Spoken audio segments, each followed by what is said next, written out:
XSFM입니다. I, D, W, K.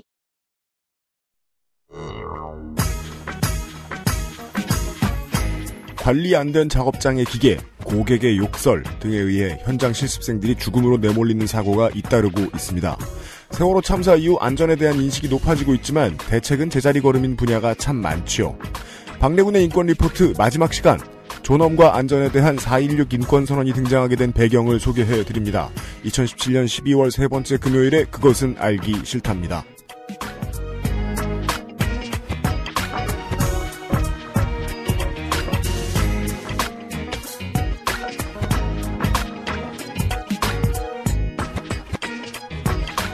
XSFM의 유승균 PD입니다. 그것은 알기 싫다 251회 금요일 순서를 시작하도록 하겠습니다.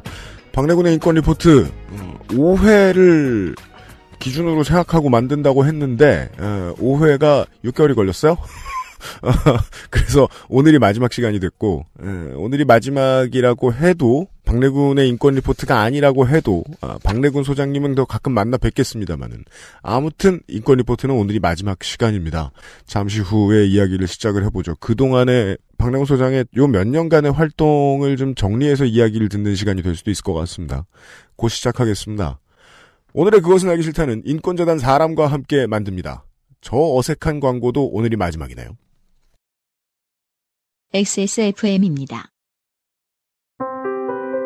인권재단 사람에서 일하는 박래군입니다. 인권 침해를 당했을 때 여러분은 누구를 찾아가시겠습니까? 억울한 일을 당해 혼자 막막할 때 찾아갈 수 있는 인권단체. 인권활동가가 없다면 우리 사회는 눈물과 분노, 증오와 혐오가 넘쳐날 겁니다. 인권재단 사람은 느티나무 같은 그늘을 만들고 싶습니다. 그 그늘 아래 약자와 소수자들이 한숨을 돌리고 힘을 얻을 수 있습니다.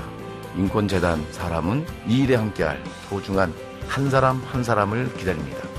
힘내라 인권활동가, 힘내라 인권단체, 차원이 다른 기구 인권재단 사람과 함께하십시오. 고맙습니다. 아로니아 하면 가장 먼저 생각나는 건 아로니아 진. 가장 간편한 아로니아는 하루니아. 평산네이처. 이제 약자와 소수자의 곁을 지켜주십시오. 인권이 먼저인 세상을 만들어가는 차원이 다른 기부 인권재단 사람과 함께 하십시오.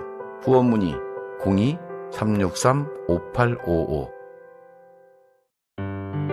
유해물질 무첨가 잘 만들고 체갑 29 days.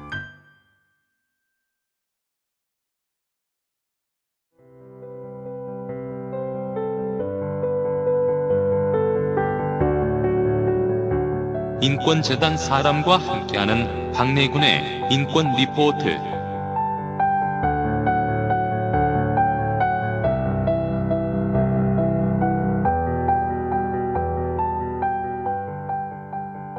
(12월에) 박래군의 인권 리포트 시간입니다. 서울 시내 전역이 요즘 그 문제로 몸살을 앓고 있습니다만은 소위 싱크홀이 많아가지고 거기에 이제 피해를 입는 차량이나 인명도 간혹 생겼죠. 보도가 많이 안 된 부분인데 결국은 이제 이런 문제의 조항이 보험에 없다 보니까 보험 처리가 안 되는 경우도 많고 그런 문제로 국가에 진정을 하거나 제소를 해본 경험이 있는데 그게 이제 묵살된 경험을 가지게 되신 분들도 간혹 있다고 해요. 어찌 보면 작년까지의 한국의 분위기를 보면 이건 좀 작은 사례인지도 모르겠습니다. 위험사회라는 조합된 단어는 생소하실지는 몰라도 저 단어가 주는 어감에 대해서 고민 안 해본 요즘 한국 사람은 없습니다. 그리고 이에 대해서 국가가 할 수 있는 역할이 있고 국가가 그걸 수행하면 어떻게 달라지는지 아주 오랜만에 이번 포항의 지진을 통해서 어느 정도는 알게 됐지요. 정부가 바뀌기 전에 시민단체가 시민의 안전을 위한 주요 조연이 아니라 거의 유일한 버팀목이던 시절부터 창립을 준비하던 생명존중 안전네트워크라는 단체가 있습니다. 지난 봄 대선 시즌에 문재인 대통령, 안철수 대표, 심상정 의원, 김선동 전 의원 등이 이 단체가 마련한 행사에서 국민의 생명보호를 최우선으로 하겠다는 내용의 서명을 했다는 기록이 있으니까 최소한 반년은 넘은 셈이지요. 이 단체의 준비 과정 혹은 이 단체가 왜 필요한지에 대한 이야기를 오늘 박래군 소장이 들려주시겠습니다. 어서 오십시오. 예, 안녕하십니까. 줄여서 안전넷이군요. 예, 안전넷입니다. 뭘 해야 됩니까, 여기는? 이게 우리 이제 세월호 참사 나고 나서 네. 안전사회 만들자 이런 얘기를 했었잖아요. 그렇죠. 세월호 참사 나고 나서는 이제 사람들이 우리 사회가 진짜 위험한 사회라는 걸 좀 아주 피부로 느꼈던 것 같아요. 그래서 네. 이제 그 뒤로 이제 안전과 관련된 위험과 관련된 이런 인식들이 굉장히 높아졌고 많은 곳에서 이제 각각 그런 안전과 관련된 활동들을 하는 데들이 되게 굉장히 많습니다. 이제 심지어 먹거리서부터 교통수단이나 이런 것까지 다 이제 그 안전과 관련된 걸로 이렇게 점검을 해보고 이제 바꾸자라고 하는 운동들이 있는데 이걸 갖다가 좀 연결을 시키고 사회적 흐름을 좀 만들어보자 이런 생각을 갖고 안전넷을 좀 준비하게 됐고 한 1년 넘게 이제 준비해왔던 과정이 있었습니다.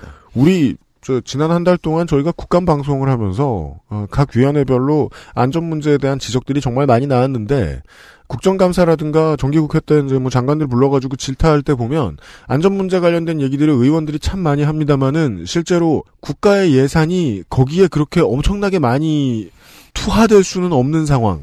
일 때도 많이 있고요.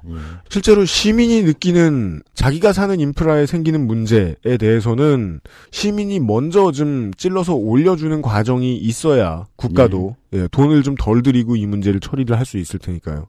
그 포인트에 존재하는 시민단체 같군요. 예, 그렇게 이제 움직여 가려고 하고요.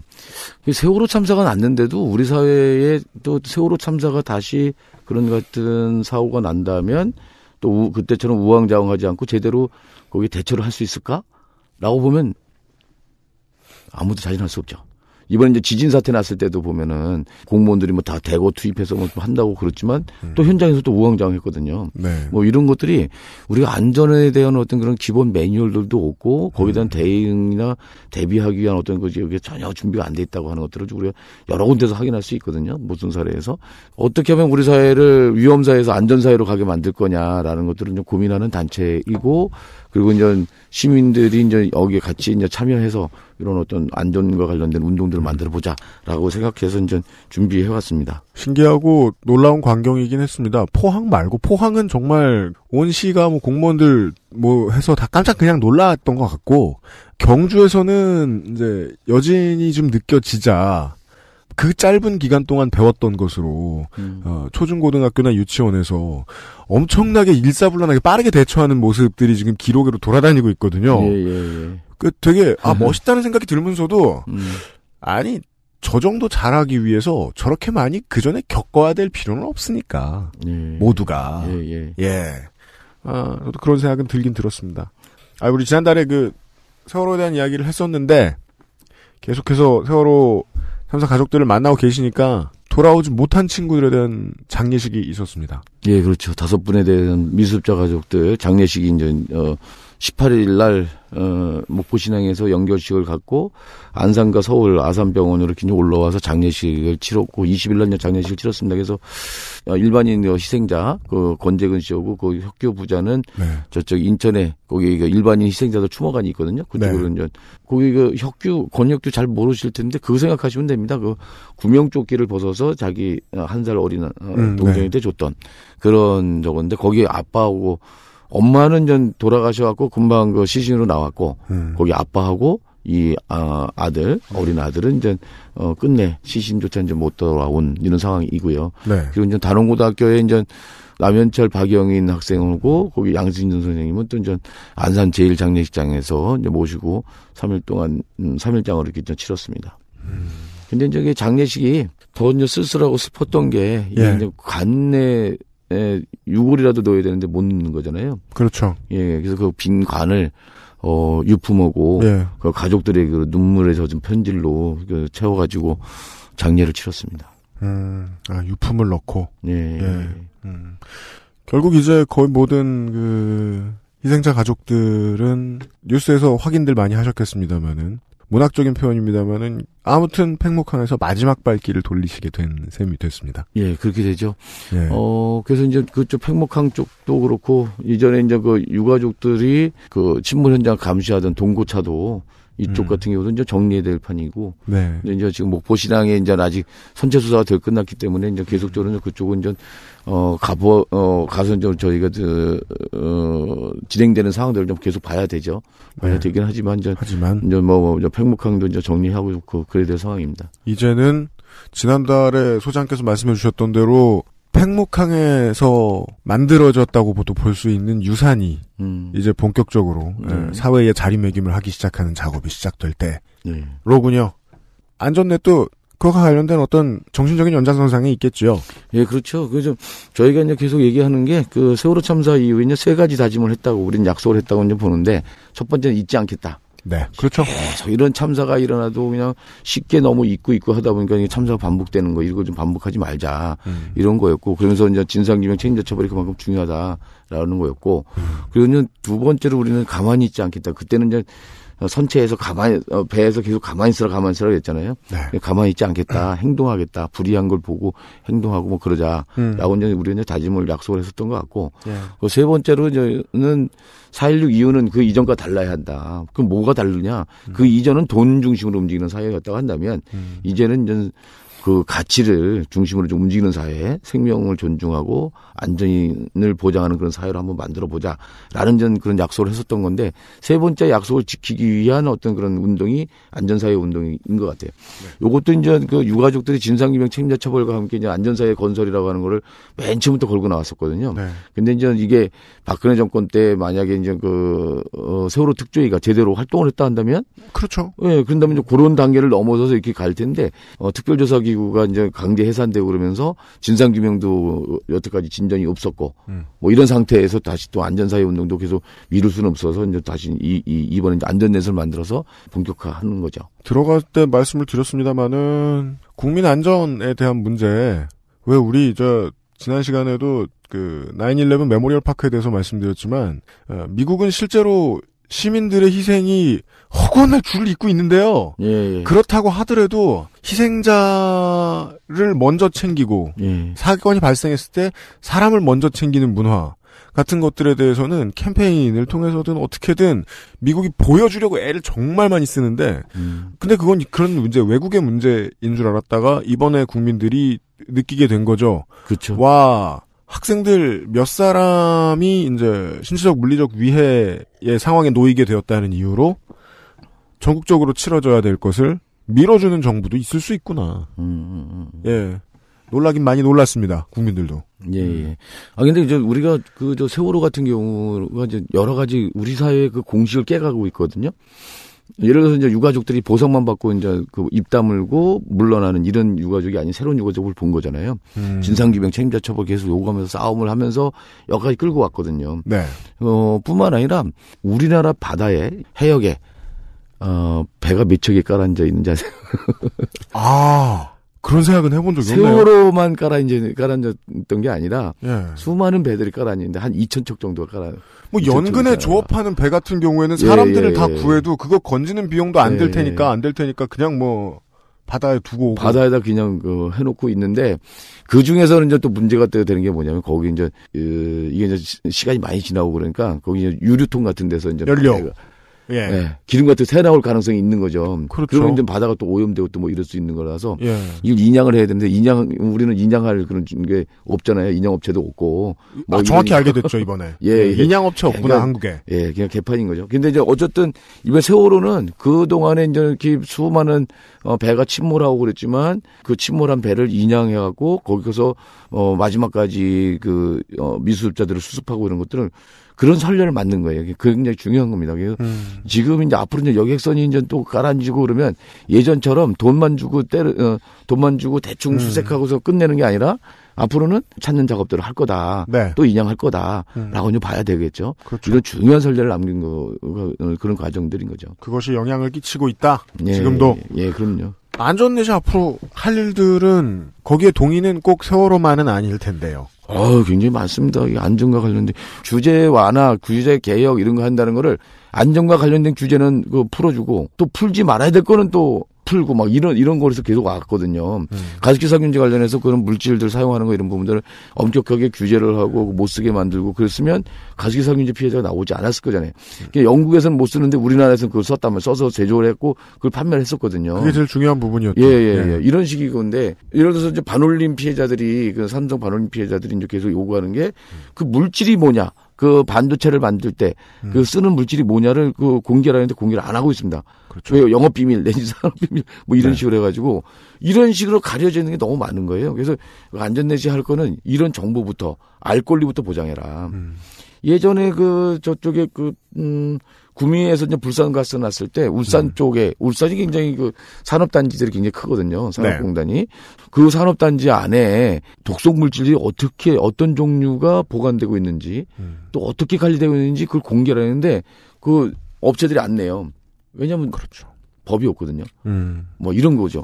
그래서 이런 것들 알 권리를 보장하는 이런 것들부터 해나가야 되지 않을까 생각을 하고요. 하긴 그런 문제에 법 제정을 하는 데에 한국의 국회의원 300명이 충분했다면 혹은 한국의 입법부가 충분히 관심을 기울이고 있었다면 시민단체가 쉽게 말해 뭐 아주 도식적으로 얘기하면 할 일이 없는 건데 이제껏 안 했으니 시민단체가 필요한다. 만약에 그런 거 있어도 몰래 이렇게 하고 또 범죄를 또 저질러야 할 텐데 아예 그런 것도 없으니까 자기들 마음대로 갖다 저기 하는 거잖아요. 이게 삼성 그런데 가서 보면 좀 화가 나는 게 그거 이제 이른바 이제 특성화 고등학교 아이들, 네. 그 고등학교 졸업하자마자 그냥 데려다가 거기다 기숙사다 넣어놓고 외부 세계와 완전 단절된 속에서 반도체 공장에서 일을 시키는 거거든요. 그런데 어떤 물질인지도 몰라요. 이게 자기는 그렇죠. 피해가 있는지 없는지 이것도 모르고 그런 사람들 얘기 들으면 상당히 끔찍한 거거든요. 이게 자기가 죽을 수도 있는 그런 화학 물질이 속에서 계속 그 자기 작업을 하는 거니까. 그게 마치 이제 반도체 작업하면은 무슨 그 하얀 그 무슨 가운 같은 것도 있고 뭐 그러잖아요. 네. 뭐 머리까지 다 집어쓰고 그래서 굉장히 청결할 것 같은데 사람의 청결을 위해서 그렇게 하는 게 아니라 그 그렇죠. 반도체의 청결을 위해서. 네. 먼지 묻지 말라고. 들어가면 안 되니까. 그렇죠. 이래서 하는 거거든요. 뭐 이런 것들이 그러니까 얼마나 잘못 짜여져 있는지 이런 거고요. 우리나라 이제 산업 현장에서 1년이면 이제 2,400명이 이제 산업재해로 죽는다고 그러거든요. 네, 그렇죠. 통장을 안 잡힌 사람, 또 통계를 안 잡힌 사람들도 꽤 많을 거예요. 왜냐면은 산재 신고 안 하고 싶으니까, 기업들은. 그러니까. 네. 근데 그 2,400명인데, 2,400명 같은 경우에 만약에 안전대책, 안전설비 이런 게 제대로 됐다고 하면 이거는 분명히 줄일 수 있거든요. 네. 근데 안 줄인단 말이에요. 이게 왜 안 줄일까? 사람 하나 죽어서 거기 보상해서 끝내는 그 돈이 너무 싸기 때문에 그래요. 제가 보기에는. 그 개인당 쪽에서 한 사람 죽으면 몇 억씩 준다고 하는 게 작은 돈은 아니지만 이 사람의 생명과 관련된 어떤 이런 부분들이고 또 이제 이게 일하던 사람 가장이 죽는다 그러면 한 가정 전체에 미치는 영향이 굉장히 큰 거잖아요. 근데 그 몇 억씩 주고 이제 끝내는 거죠. 그걸 만약 50억, 100억씩 저기 한다 그러면 안전대책으로 그걸 소홀해서 노동자가 사명하면 한 50억씩 물게 하는 거예요.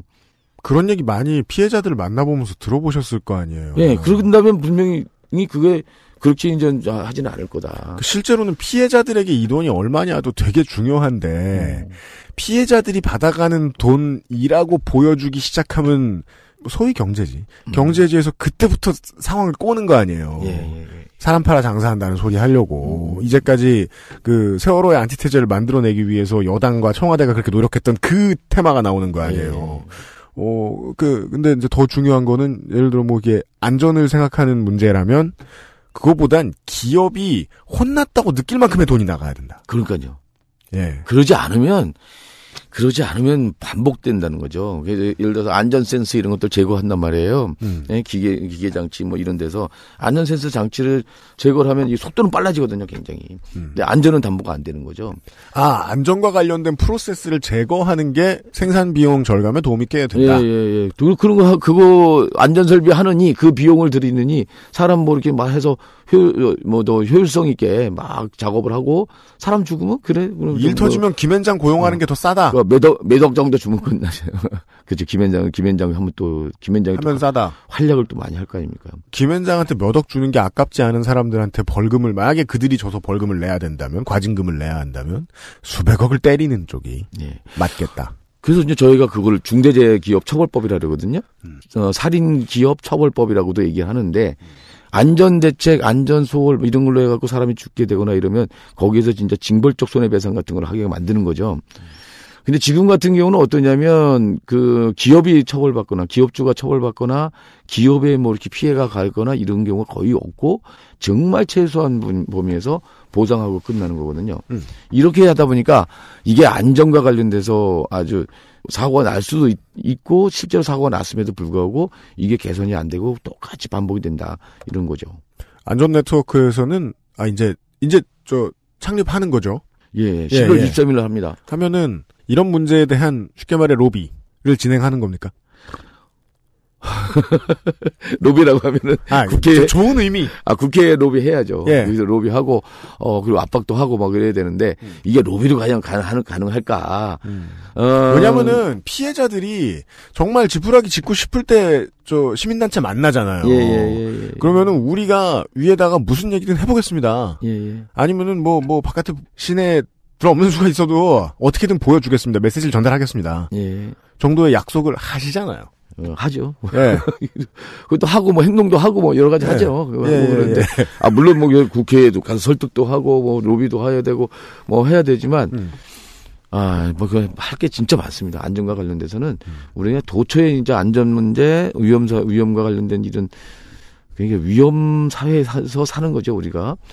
우리 바깥에뿐만 아니라 집안에서도 위험한 거고 가습기 살균 이제 집에서 위험하고 자기 몸에 쓰는 그런 생리대조차도 그렇게 위험하고 뭐 이렇게 되는 판이니까 또 나가서 또 그러면 이 교통수단 이동수단은 안전하냐? 안전과 관련된 건 다 외주화시켰거든요. 이것도 그냥 위험을 안고 달리는 거죠. 그러니까 전철이라든지 철도라든지 이런 거 버스라든지 이런 게 주로 정비 쪽에 이런 부분을 외주화시킵니다. 이 정비가 잘 돼야지 안전사고가 안 날 거 아닙니까? 이걸 다 외주화시켜버리고 그렇게 돼 있으니까 이게 이제 안전성이 이제 담보되기가 굉장히 어려운 이런 구조거든요. 그래서 이런 부분들까지 우리가 이제 들여다보자. 근데 이거를 시민들의 눈으로 시민들이 찾아가면서 그러면서 이걸 하나하나 찾아나가서 좀 바꿔가고 이렇게 해야지 이게 이제 국회의원들도 그제서야 이제 움직이고 법도 만들어지고 뭐 지방자치단체에서 그런 것도 도입을 그렇죠. 하고 보좌관들이 뭐 그걸 뭐 평상시에 찾아다닐 만큼 여유 있는 사람들이 아니니까 관심도 별로 없고 제보가 들어와야 되는데 한번 사고만 나면 그냥 그걸 가지고 온갖 대책들 다 쏟아놓고 그 다음에 이제 넘어가는 거거든요. 진짜 되는 건 없이. 예를 들어 물론 원전 얘기도 많이 하고 계셨습니다만은 많은 시민단체에서 이 원전 문제를 제보를 우리가 입법부도 있고 저 지자체도 다 일한다라고 얘기하지만 그러면은 기장군민들이 기장군에다가 혹은 힘세 보이는 TV에 많이 나오는 해운대 국회의원들한테다가 부산시장한테다가 얘기 안 했겠느냐고요. 그럼요. 예.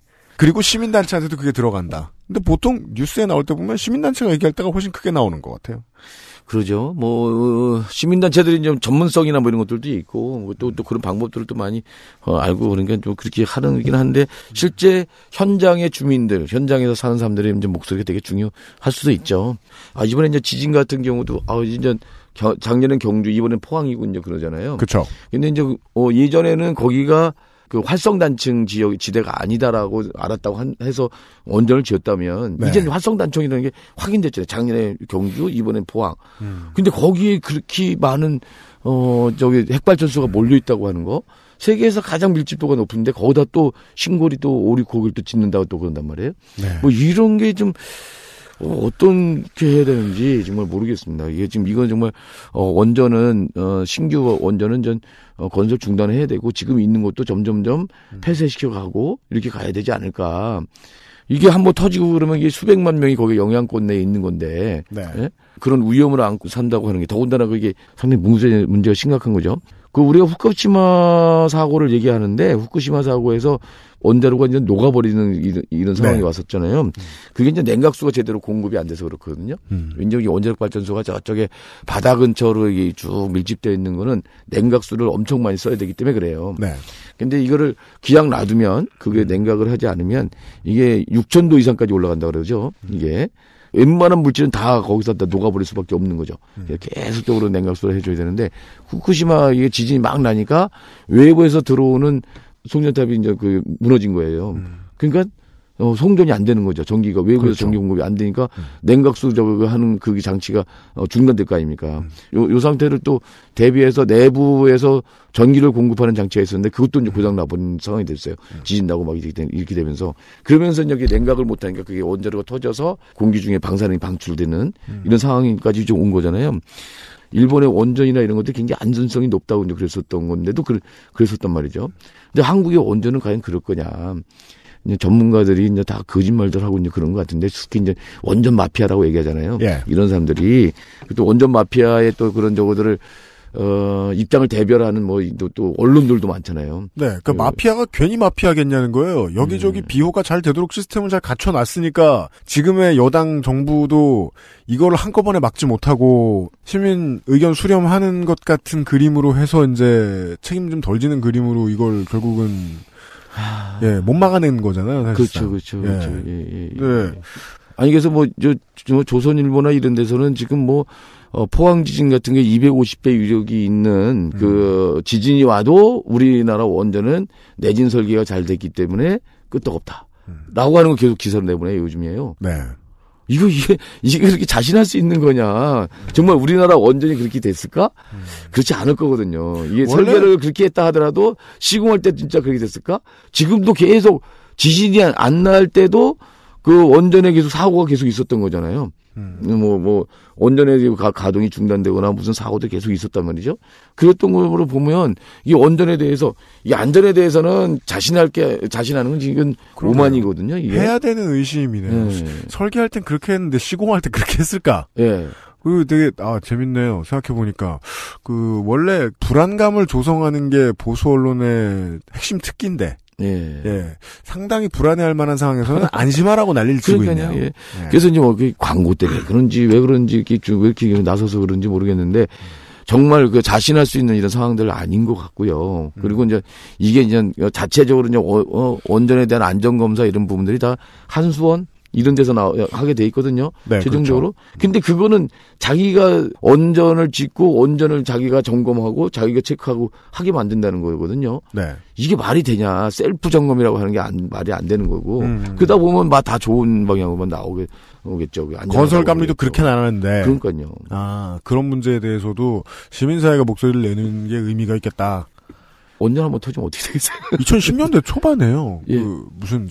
미얀마 대지진하고, 그리고 이제 말씀해주신 동일본 대지진은 모두 그런 특징을 가지고 있다는 얘기를 들었어요.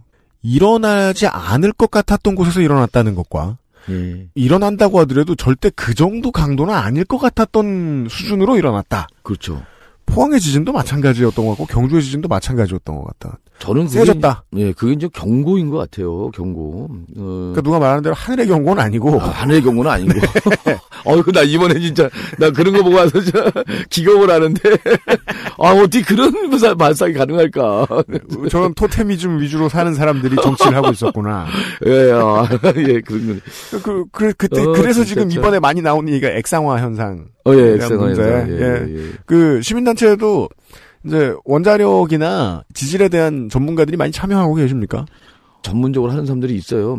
원자력위원회에도 이제 들어가 있는 분들도 이제 계시긴 한데. 그래요, 네. 그런데 이제 그게 이제 너무 이제 수도 적고, 이 사람들이 이제 목소리는 거의 묻히고, 이렇게 되면서 이제 번번이 깨지고 이렇게 등등. 중앙에서 위원회에도 한번 참여해봤던 전문가들인데, 이 사람들이 들어가서 얘기를 한대 봐야 안 들어준다. 그런 거죠. 그거 항상 수에 밀리거나 쉽게 되거나. 왜냐하면 쉽게 마피아 바깥에 있는 사람들일 테니까. 그렇죠. 원전 전문가들 중에서는. 그런 분들도 이제 시민단체에서 목소리를 낼 수 있게 되겠다. 그래서 이제 도리어 이제 그 원자력 공학과에 계신 분들이 그 기술 맹신주의에 빠지지 마시고 이게 정말 단 한 번 사고가 나도 엄청난 그 피해를 줄 수밖에 없는 거잖아요. 날 수도 있다고 하는 그런 가정하에서 어떻게 하면 이거를 안전하게 관리할 거냐라고 하는 부분을 좀 고민을 했으면 좋겠어요. 그게 어떻게 이렇게 자신할 수 있는지 모르겠어요. 우리는 절대 안전하다. 이런 게 후쿠시마 그때도 그것도 다 그렇게 절대 안전하다고 자신만만했던 건데. 그렇죠. 네?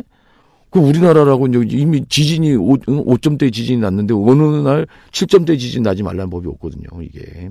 근데 어떻게 그걸 확정이죠. 한 가지는 확실하네요. 투표가 이제 신고리원전 제569기 관련된 이제 주민 및 일반인 투표가 나중에 이제 그런 의문들을 많이 나왔잖아요.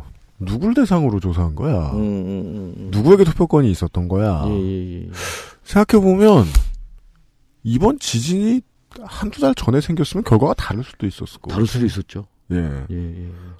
그러게요. 근데 그게 이제 이런 천재지변 가지고 그 여론이 달라질 것을 믿고 그걸 결정한다. 이 정도의 큰 사업을 결정한다는 건 뭔가 빈 구석이 있어 보이는데.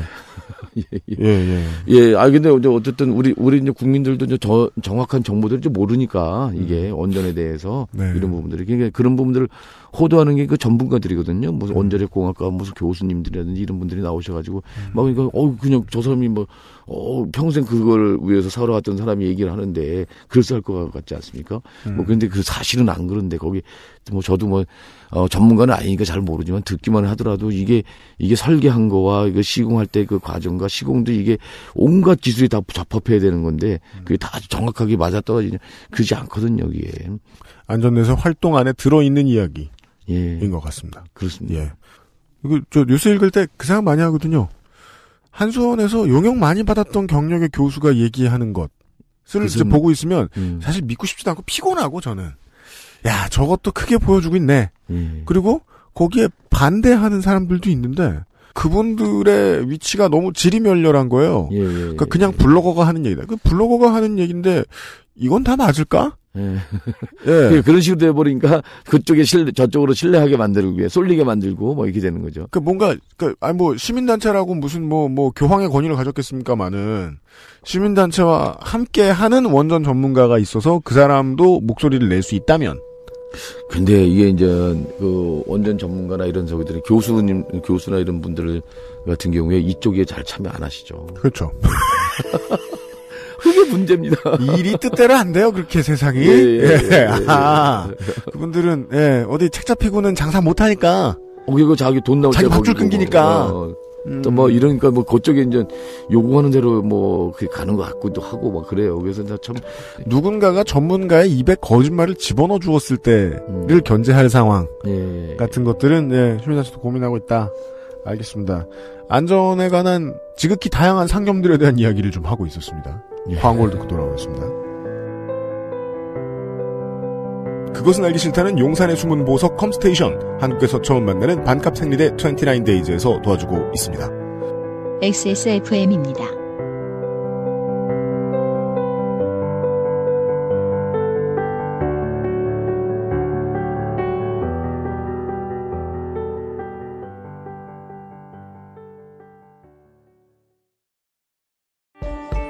안녕하세요. 컴스테이션에 걸어다니는 콜센터 이경식입니다. 하드코어 게이머는 과소비를 해야만 할까요? 이것은 지난 4반세기 동안 인류가 스스로에게 던져온 질문이었습니다. 이에 대한 컴스테이션의 답은 있으면 써도 되지만 안 그래도 괜찮다는 것입니다. 16스레드의 옥타코어 CPU의 가격대도 더 이상 꿈이 아닌 세상. 정보를 구하실 시간이 없다면 컴스테이션에 문의하십시오. 비용의 합리성을 고려하신다면 컴스테이션에 문의하십시오. 011-892-5568로 전화 주십시오. 조용한 형제들은 폭주하는 주문에도 끄떡 없습니다. 컴스테이션은 조용한 형제들과 함께합니다. 장난치지 마라. 한국에서 처음 만나는 반값 생리대 29days.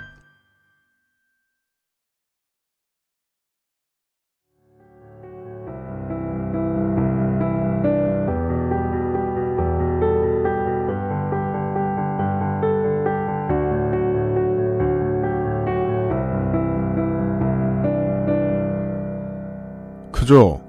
자살 사고도 많죠. 돌아왔습니다. 무슨 기분일까 하는 생각이 종종 들거든요. 왜 멕시코에 가면 인구 1000명당 1점 몇 명, 0점 몇 명 수준으로 총기 사고 사망자가 많다라는 얘기를 하는데 그것보다 한국의 자살자가 더 많다라는 얘기를 하잖아요. 그러면은 멕시코로 이민을 가도 나쁘지 않을 것 같다. 난 아직까지 자살 안 하고 버텼는데 이 정도면 거기서도 총 안 맞고 버틸 수 있지 않을까 그런 생각이 드는 거죠. 자살이 산재가 되지 않는 문제는 한국처럼 각박한 곳에 사는 사람들은 좀 당연하게 여기고 살았습니다. 근데 자살은 외부 요인 없는 자살은 없는 경우가 많거든요. 그렇죠. 100%거든요. 예. 요 문제를 제기를 하신 시민단체들이 많군요. 올 초에 그 학생, LG U+에서 근무하다가 스스로 목숨을 끊게 되신 분이었다. 예. 거기, 이게 요즘에요. 얼마 안 됐네요. 전국 특성화 고등학교 학생 권리연합회라는 게 만들어졌어요. 이거 되게, 좀 바람직한 거죠. 늘 있었을 법한데 지금 생겨서 이상하기도 하고. 네, 이제 그런 준비를 좀 거기도 또 꽤 했나 보더라고요. 이게 특성화 고등학교, 이게 실업고등학교잖아요. 실업고등학교 저기를 특성화 고등학교로도 얘기를 하고, 뭐 이렇게 이제 하는데, 특성화 고등학교 학생들이 실습을 나가는데, 이 실습생들이 이제 계속 그냥, 죽거나, 이제 자살하거나, 이런 식의 이제 사건이 생기는 거잖아요. 그래서 이제 특성화 고등학교 그쪽에 이제 그 학생들이 그런 연합회를 만들어갖고, 현장조사도 하고, 지금 그러면서 문제 제기를 하고 있는 중에 또, 제주도에서 이제 한 열흘 전쯤에 또 사건이 나갔고, 병원 치료 중에 또 죽었어요. 뭐, 이런 사고도 또 있고 그러거든요. 자, 이제 고등학교 졸업할 학생들의 현장 실습을 가는데, 이 학생들한테 아주 과도한 노동을 시키고, 그리고 또 저임금을, 최저임금이나 이런 것들도 지키지 않으면서 저임금을 좀 한다든지, 거기다가 이제 또 이제 나중에 이제 취업시켜줄게 하면서, 뭐, 일요일 특근이라든지 이런 것들도 강요한다든지, 뭐 이런 등등의 것들 저가면서 열악한 그런 노동 현실이 드러나고 이제 그러는 거거든요. 지난번에 아까 그 제주 여학생 같은 경우도, 그 같은 경우도 이제 감정 노동자거든요. 이 고등학생, 이게 단련이 안 돼 있는, 준비가 다 안 돼 있는 이 사람한테 곧바로 그런 현장에 투입을 해가지고, 이게 전화 상담 같은 거 텔레마케팅 하는 거죠. 이렇게 하면서 이제 악성 그런 것들을 뭐 전화 상담 이렇게 하면서 그게 이제 엄청 스트레스를 준 건데 그걸 바꿔달라고 요구했지만 안 바꿔준 거잖아요, 계속. 그러다 보니까 거기서 이제 자살하고 이렇게 되는 건데, 이런 경우들이 계속 방치되고 있고, 근데 여기서 이제 이 사람들의 이제 안전 문제나 이런 것들은 전혀 도외시되고 있단 말이죠. 이번에 작년에 이제 구의역에서 이제 죽은 학생 같은 경우도 특성화고등학교 출신이거든요. 네. 특성화고등학교 출신이고, 그리고 이제 거기서 이제 그 스크린 도어 작업을 하다가 이제 결국 차 들어오는 거 피하지 못하면 죽은 거잖아요. 뭐 이제 이런 경우에도 비정규직으로 쓰고, 이게 위험과 관련된, 안전과 관련된, 작업인데 이걸 또 외주화시키고, 뭐 이런 식의 과정 속에서 이런 게 계속 나오는 거거든요. 생각해보니까 직업전선 위에서 자살 위험군에 가장 많이 속해 있다고 볼 수 있는 아주 위험한 지대에 몰려있는 사람들은 매우 높은 비율로 직업계고등학교. 네. 이제 이제 우리나라에서 이제 산재로 사망하는 사람들의 95%가 비정규직이에요. 그러니까 어떻게 되냐면 이 노동 구조가 위험한 거일수록에 외주화시키고 위험한 일일수록에 비정규직한테 맡긴다는 거예요. 그렇죠. 그리고 이제 그 안에서도 또 이게 이제 특성화고등학교 현장 실습생들은 더 열악한 처지에 있으니까 시키는 대로 이제 말하자면 막말로 하면 이제 까라면 까는 뭐 이런 식으로, 더군다나 이제 너 이게 몇 년 동안 근무하면 나중에 채용시켜줄게. 요즘같이 일자리 문제나 이런 것들이 심각한 상황에서 이게 얼마나 굉장히 큰 유혹입니까? 너 4년만 참어. 우리가 정식으로 채용해줄게. 이런 식의 것들을 가지고 위험한 노동을 시키는 거죠. 주당 40시간 노동이 아니라 주당 뭐 100시간 이상도 해버리고 뭐 하는 거를 시키고 그러다 보니까 너무 힘들게 사는 거죠, 이게. 그래서 산재로 이제 돌아가시는 분들이 1년이면 2,400명 산업 현장에서 뭐 이러니까 이게 어마어마한 건데 이거에 대해서 심각성이나 이런 것도 못 느껴요. 자살자는 이제 10만 명당 얼마 이렇게 따지는데 자살자가 10만 명당 29명 정도 되거든요. 이거는 이제 OECD 1위예요, 이게. 이게 13년째 1위 하고 있거든요, 이게. 근데 이제 우리나라가 OECD, 1995년 통계로 보면 그때 10만 명당 12명이었어요. 네. 요게 이제 평균 수준이거든요. 그 다음에 이제 곧바로 IMF 터지고 그러면서 이게 자살률이 수직 상승한 다음에 도대체 내려가질 않는 거죠. 참 우습게도요. 우리나라가 또 연평균 노동시간이 OECD에서 두 번째입니다. 네, 그렇죠. 최근까지는 1위를 달리다가 방금 전에 얘기했던 멕시코가 1위를 하고 챙겼어요. 네. 우리가 2위를 하고 있는 거예요. 네. 다행히 2위가 됐죠. 총기 말고 자살자도 늘어나고 있을 거예요, 멕시코는. 예. 그래서 이제 뭐 막 일은 죽으라고 하는데 일은 계속 죽으라고 하는 거예요. 먹고 살기 힘들어서 자살한 사람은 엄청나게 높은 이런 상황이라는 거죠. 그 양극화의 늪이라고 하는 게 바로 이런 거다. 사람의 목숨을 뺏는 거다. 그럼 이런 부분을 어떻게 바꿔갈 거냐. 이런 문제도 도달해 있는 거죠, 우리가. 근데 그 문제는 풀지 않고 계속 지나가다 보니까 계속 이어지고 있으니까요. 안전넷이 추진한다는 이 중대재해기업처벌법, 이 안에 이제 스트레스나 다른 문제로 인한 자살자가 많은 기업도 포함이 될까요? 그게 만약에 그 작업과 관련된 영향이 있는 거라면 당연히 포함돼야 될 것 같고요.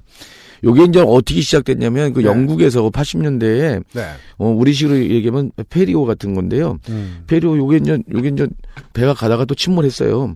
침몰했는데 그것도 이제 그 당시에 부선장이 배의 운항을 책임졌는데 이 사람이 술 먹고 운항을 했어요. 술 먹고 운항을 하다가 뒤에 보면 모든 배에는 해치가 있잖아요. 여기서 이제 해치가 있어요. 글로 이제 자동차도 타고 막 그러잖아요. 그러고 나서 이제 요거를 딱 닫아야 되거든요. 그리고 바닷물이 안 들어오게. 해치를 열은 상태로 열어놓고 운항을 하다가 일로 바닷물이 들어오면서 침몰하게 되거든요. 차로 말하면 트렁크를. 그러니까, 그러니까 이건 완전한 부주의 안전소홀 뭐 이런 거잖아요. 이런 사고를 겪은 유가족들이 영국에서도 온갖 비난을 받으면서 유가족들을 중심으로 싸움을 해서 10년 만에 중대재해기업 처벌법을 만든 거예요. 아, 영국에서도 여론은 비난했다. 유가족을. 유가족들 뭐 그런 것까지 다 상관하고 완장질이냐. 기업들 어떻게 기업하라고 그러냐 뭐 이런 거 막 나온 거죠 뭐. 그래서 이렇게 한 건데 그 비난을 뚫고 중대재해기업 처벌법을 만든 거예요. 여기도. 그래서 만들어 놓으니까 실제로 안전소가 뚝뚝뚝 떨어지는 거예요. 그렇죠. 여기서 핵심은 뭐냐면 기업이 아까 제가 좀 잠깐 설명했던 것처럼 그냥 매덕 주고 끝나는, 그래서 그런 다음에 이제 아무런 책임도 안 지는 이런 것이 아니라 상당한 배상을 하도록 만들어버리는 거죠. 회사가 도산할 정도로 치명적인 어떤 수준까지 이게 해버리니까 이제는 이제 회사에서 알아서 이제 안전대책들 세우고 안전 설비하고 이렇게 되더라는 거예요. 그런 모델을 차용한 것이다. 그런 것들을 아니 이게 말로 해서 좋은 말로 해서 우리 이제 안전한 기업을 만듭시다. 안전한 작업 환경을 만듭시다. 안전한 교통수단을 만듭시다. 하고 안 되니까 이런 어떤 법으로 해서 강제를 하는 거죠. 네. 인권재단사람의 박래군 소장을 모시고요. 안전에 대한 문제를 이야기를 했습니다. 왜냐하면 안전은 인권을 둘러싸고 있는 외피이니까요. 11월 23일 아까 말씀해 주신 대로 목요일 저녁 7시에 생명존중 안전 네트워크가 출범을 합니다. 이제 이 방송은 우리 안전넷 출범한 다음에 나가는 거 아닌가요? 했습니다. 이제 방송에 대해서 정확히 잘 아시네요. 5개월 만에 졸업이 가능하겠어요. 아, 그렇구나. 안전넷이 출범했습니다. 중대재해기업처벌법에 대한 설명도 해주셨고, 국민안전기본법에 대한 얘기는 사실 지난달에도 그 세월호 얘기하면서 얘기를 해주셨고, 피해자의 이야기와 피해자의 입장을 중심으로 시작을 해보니까 나왔던 법들이 있는데 그 법이 나중에 국가를 살렸다. 연구의 사례를 얘기를 해주시면서. 그 모델을 시민사회가 이제 국가에다 한번 올려보겠다. 그리고 그 말단만 하잖아요. 매번 하면. 근데 위에서 지시한 놈을 그죠. 그런 놈을. 그런 놈을 처벌해야 되죠.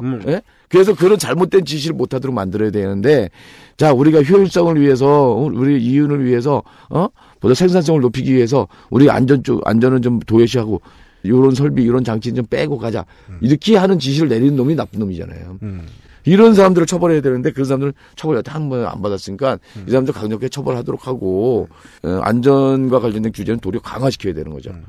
그리고 또 이제 우리 사회가 너무 이제 이렇게 장시간 노동을 시키면, 장시간 노동에다가 왜 과로사로 또 죽는 경우들이 있거든요. 그렇죠. 그 우체국에 하시는 그 직원분들 과로사로 해갖고 뭐 돌아가시고 뭐 그러잖아요. 손 놓고 있잖아요. 계속 돌아가시는 분 계속 나오는데. 이런 과로사들이 왜 생기냔 말이죠. 지금 한쪽에서 일자리가 없어서 막 죽겠다고 그러는데, 그리고 청년 실업률 계속 높다고 그러는데, 이거 좀 나눠주면 될 거 아니에요. 나누면 일자리를 좀 나누면 되는데 그렇지 않는단 말이죠. 뭐 이런 부분들도 같이 이제 노동과 관련된 안전 이런 걸 때 좀 해결해야 된다 생각을 좀 하고 있고요. 아까 같이 이제 위험의 외주화도 방지하고, 그래서 하청 도구 뭐 잡을 게 아니라 원청에서 계속 빨리빨리 하라고 강조하다 보니까 하청 도구 업체는 빨리빨리 거기 맞춰 가다가 사람들 죽이고 막 이런 거잖아요. 그 원청은 아무 책임도 안 져. 뭐 이런 식의 것들은 말도 안 되는 거니까 이건 제대로 잡아야 되지 않냐 이런 생각을 한 거죠. 안전과 인권에 대한 논의는 상당 부분 한국의 노동 세력이 오랫동안 해왔던 노동운동의 연장선에 있군요.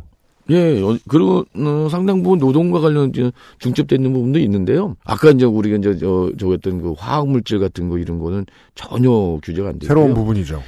건축과 관련돼서도 이제 이게 지금 제대로 된 거냐, 안전 설계가 돼 있고, 거기서 시공이 맞게 돼 있고, 네. 또 지금 이 내장재나 이런 것들이 이제 사람 몸에 이제 진짜 좋은 거냐, 안 좋은 거냐, 이런 것들도 보는 거죠. 페인트 하나도 이제 이게 어떤 페인트를 쓸 거냐.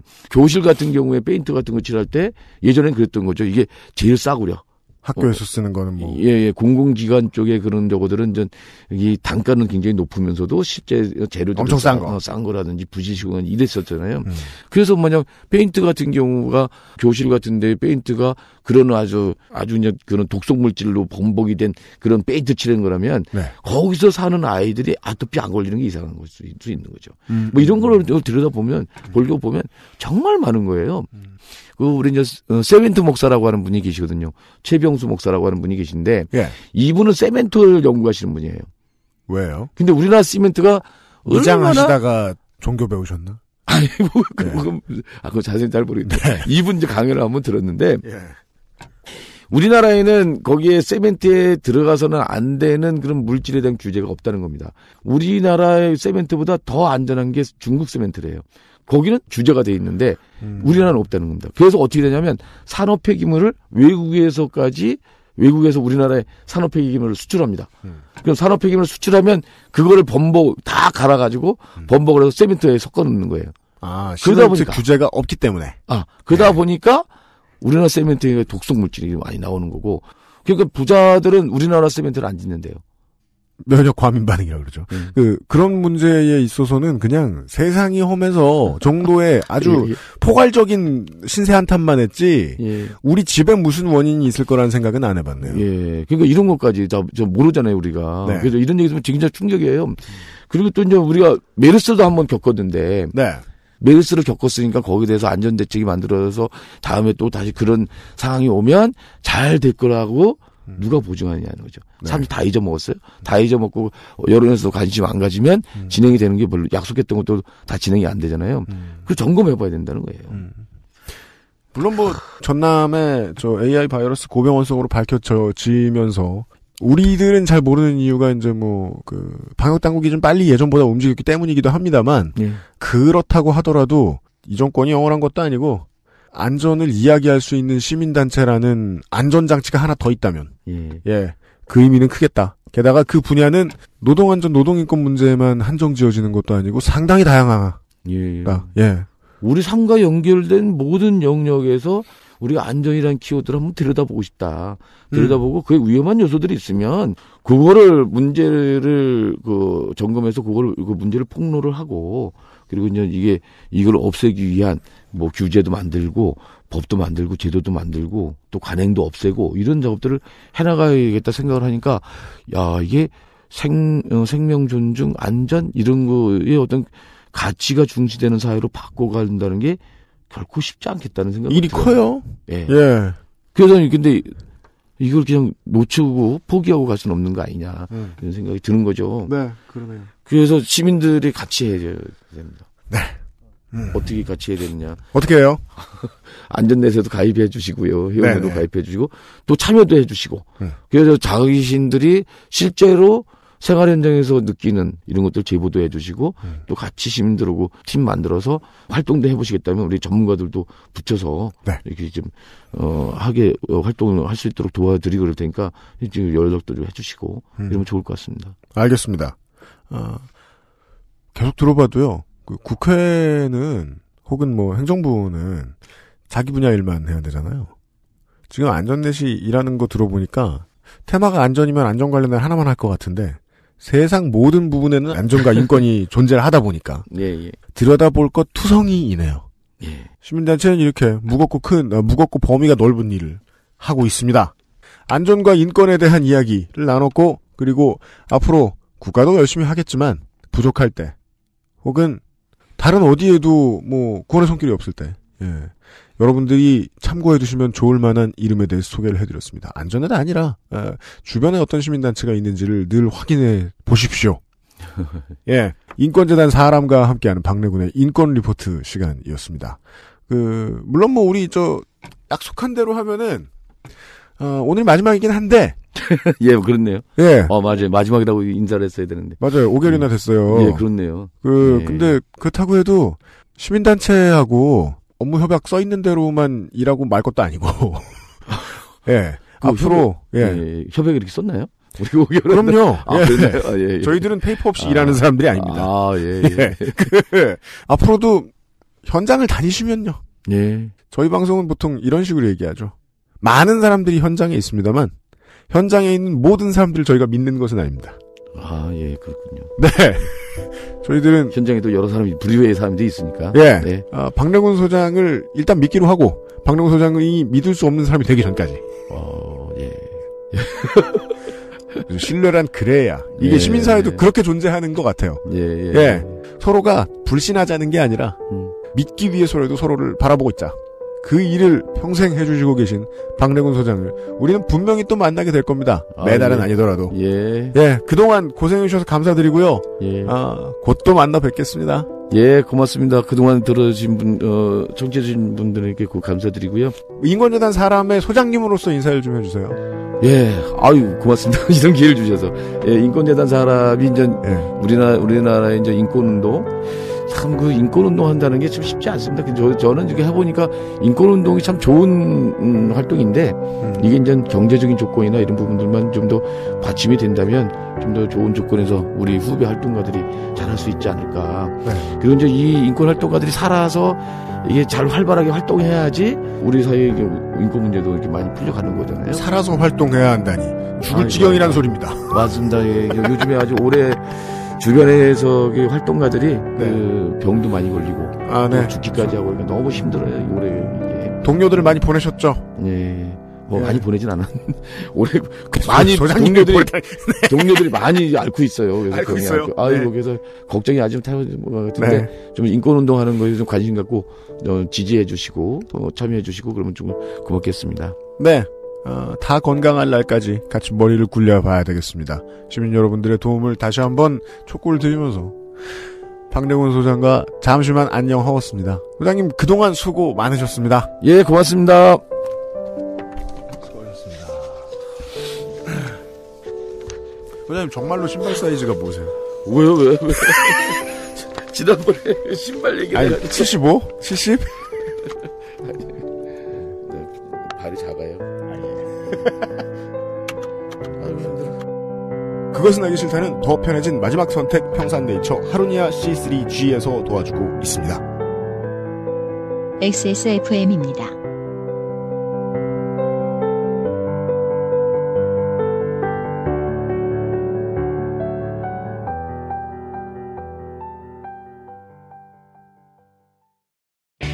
아로니아 제품, 한국에서 가장 믿을 만한 곳은 평산네이처죠.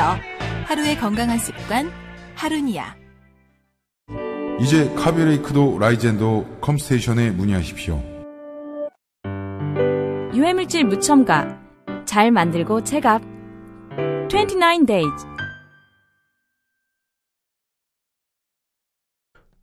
그동안 이제 안전에 대한 이야기 많이 드렸고, 안전 문제에서 나아진 것이 별로 없다는 이야기도 좀 드린 적이 있습니다. 해상사고는 늘었으면 늘었지 줄지 않았다고요.